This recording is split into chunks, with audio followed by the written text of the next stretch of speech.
Welcome to Behind the Scenes Self-Help Voices. I'm Katie, your host. On January 27th, we observe International Holocaust Remembrance Day, a time to honor the 6 million Jewish victims of the Holocaust and millions of others persecuted by the Nazis. At Selfhelp, we are dedicated to fulfilling the sacred promise of our founders by providing essential services to Holocaust survivors. Caring for over 5,000 survivors each year, we have the largest program providing comprehensive services to survivors in North America. Our services ensure that survivors can live with the comfort and dignity they richly deserve. Additionally, we're committed to keeping the memory of the Holocaust alive for generations to come and creating awareness about the needs of the survivor community. Recently, we had the privilege of speaking with Henry Stern, a remarkable Holocaust survivor. Born in Germany in 1927, Henry experienced hatred and antisemitism even before the outbreak of World War II. Just a few weeks before his 96th birthday in late 2023, Henry shared his childhood story and his unwavering dedication to preserving the memory of the Holocaust and his family.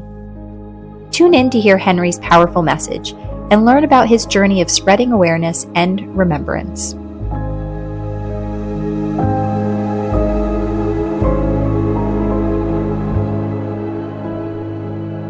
My grandfather was living in a village, and he was the person who handled grains. In other words, he had the grains in the warehouse, which was in his house.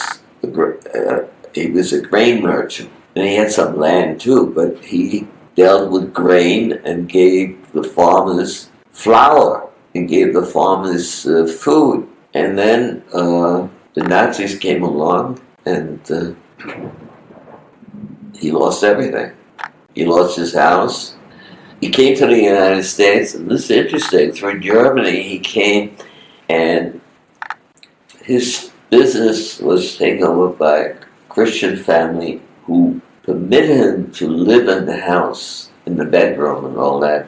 And they were responsible in seeing that he gets out of Germany. And they were responsible for him to get on the Orient Express Railroad through China and come to the United States on the West Coast. But he had lost everything, except he had family. That's the only thing. But otherwise, he lost everything.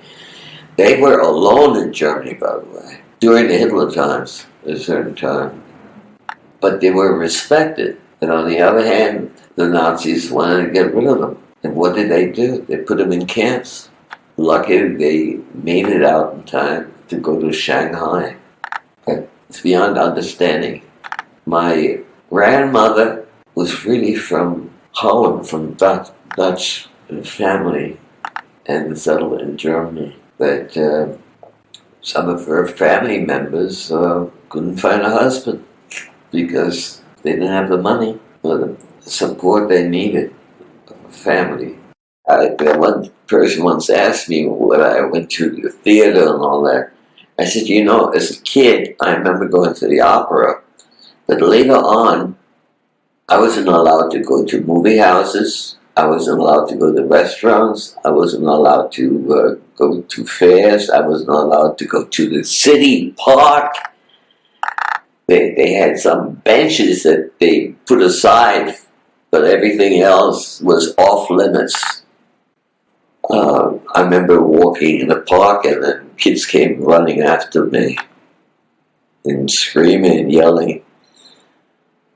And I remember even the words they used. You'd have the Teufel, which means Jew, hate, only if the devil gets you. I mean, why would anybody shout something like this? And this came back from the Middle Ages, from ancient times, and they used these words in German. And it's beyond me. Why would they say this? And one day, I remember my brother went on a hike with the school, and he came to a little town, and there was a big sign that Jews were not permitted in the town. So all the kids in his class said, "Hey, Manfred," his name was Fred, but it was Manfred, "you can't come with us in town because you're not permitted." And the teacher didn't know what to do because it was his class, and he just couldn't let my brother just stand there. So he actually hit some of the kids and said he's going through this now. But the thing is this, I went through this also because a lot of the teachers enjoyed sending me to other teachers with notes. And when I went into the classroom, I had to give the Hitler salute. And the kids would laugh, they realized I was Jewish, give a Hitler salute. I mean, the whole thing was ridiculous. Everything about school was ridiculous. The Jews in Germany had to pay a tax to flee Germany. It didn't say flee Germany. They called it Reichsfluchtsteuer, meaning you're leaving. But my father couldn't get out, but he had to pay a tax. So you were reduced to losing all your belongings. Not only belongings, because you had to turn in all your gold and silver. Now, my father had rings from his parents, wedding bands from his mother, wedding band from his father. He had gold rings, he had candelabra and all that. And when the Nazis said it had to be turned in, my father said, I'm going to bury it. I'm going to bury it in the back garden.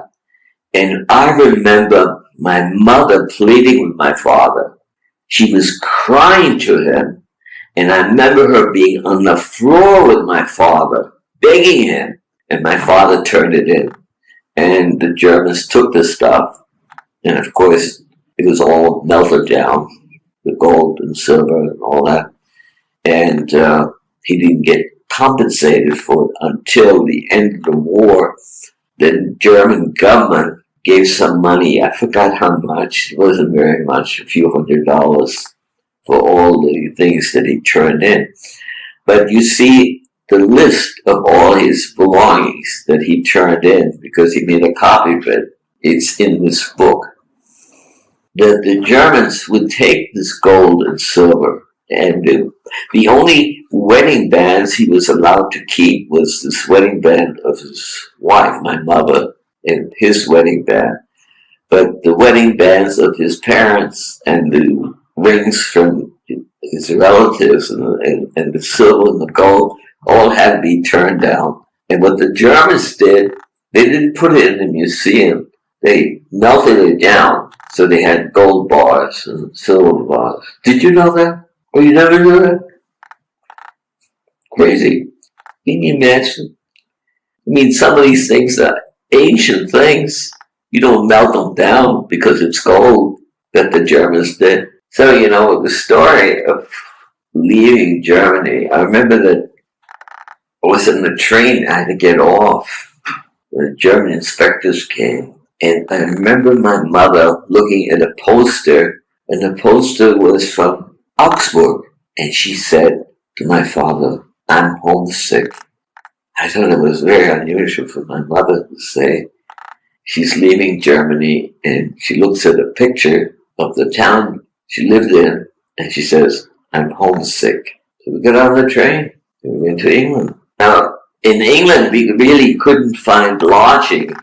But what happened is, when England went to war, a lot of the well-to-do people in London, some of them, they gave up their homes to people who would be willing to pay to stay there. So we stayed in an apartment, not alone, but with some other people in the same apartment. We shared it together. And we built an air raid shelter. And I went to the air raid shelter. And later on, when I was on the ship coming to the United States, I found out that a bomb went into my bedroom and blew it up. The German bomb, during the Blitz. So, my adventures are crazy. I had a gas mask in London. Can you imagine having a gas mask? I did get a gas mask in Germany, by the way, too. But the ones for Jews were low quality. They gave the rejects and for the Jews to have these gas masks. But in London, I did have a regular gas mask, but they didn't drop any gas really in London. But I remember walking with my parents in Germany, in London, and my father spoke German because he didn't speak English. His English was very poor. I learned English in school from a private teacher, and my mother picked up English. So we all spoke English on the street except my father. And he was accosted by some people who said, "You can't talk German on the streets of London." Can you imagine it, somebody telling him, "You can't talk German on the streets of London"? Crazy period. So when we were in London, getting ready to come to the United States, and I had to have a physical exam, my mother had one, my father had one, and he failed it. And I remember my mother saying to me and my brother, "I'm going to stay with your father in London because he can't go to the United States. And you boys, you go to the United States and meet the family," which left my father's brother, who was in New York City, living in Washington Heights, where the refugees lived in Washington Heights. So my mother was very upset. And then all of a sudden the doctor comes in and looks at my father and says, "I give you permission to go to the United States." We went. I was on the ship for 17 days. I had to carry a life preserver around all the time.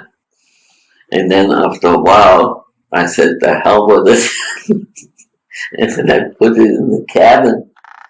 So one day I'm on the boat, and all of a sudden, all the lights went out, and I couldn't find the life preserver. I didn't have a life preserver, and I said, "Well, that's it." And then after a while, the lights came on again. I said, "I'll never do that again. I'll walk around with a life preserver."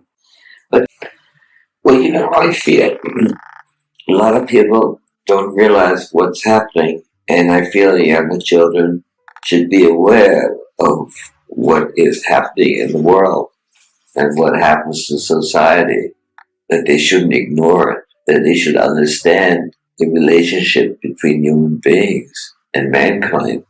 I feel that I am shocked at some of the things that people say to me and all that, and I realize that they're not aware what the world is all about.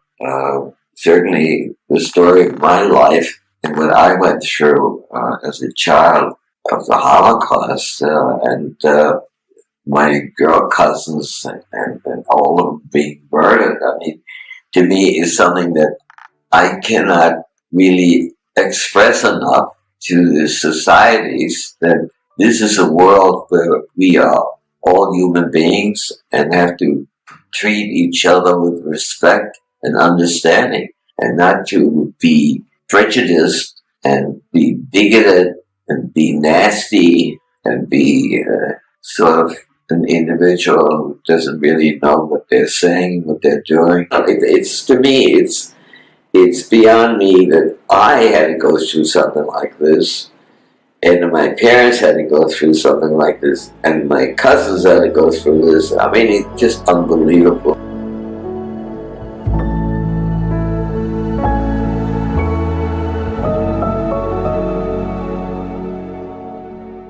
Thank you, Henry, for bravely sharing your story.